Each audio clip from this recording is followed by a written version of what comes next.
Dalam video kali ini, saya nak cuba minuman baharu dari Yost ya, di mana dia adalah dari siri Yost Cafe.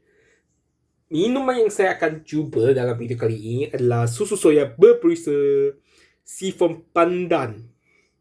Kek seafoam pandan ya, ataupun pandan seafoam lah. Dan dekat packaging tu anda boleh nampak ya, ada kek-kek pandan seafoam dekat situ. Satu packaging tu ada itu pandan seafoam ya. Dekat belakang tu dia katalah dia ada rasa pandan seafoam dengan rasa kelapa ya. Kelapa bakar ya.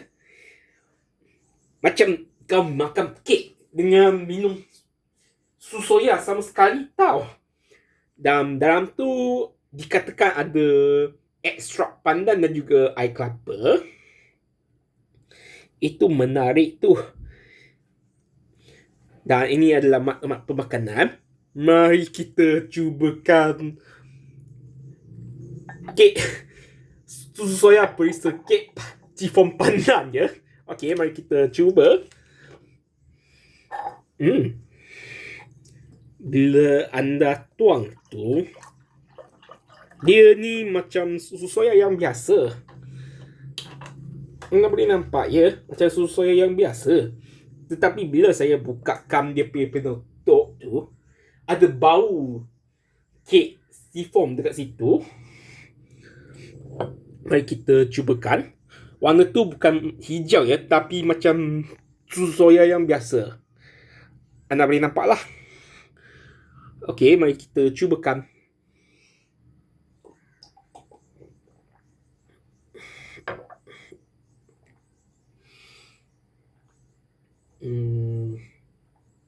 Memang dia ada rasa pandan.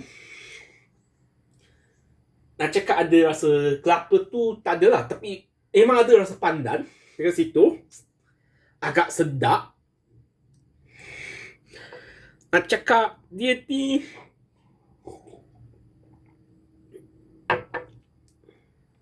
macam makan kek ke tak? Saya tak pasti. Tetapi memang ada rasa pandan tu dekat situ. Sangat-sangat sedap ya.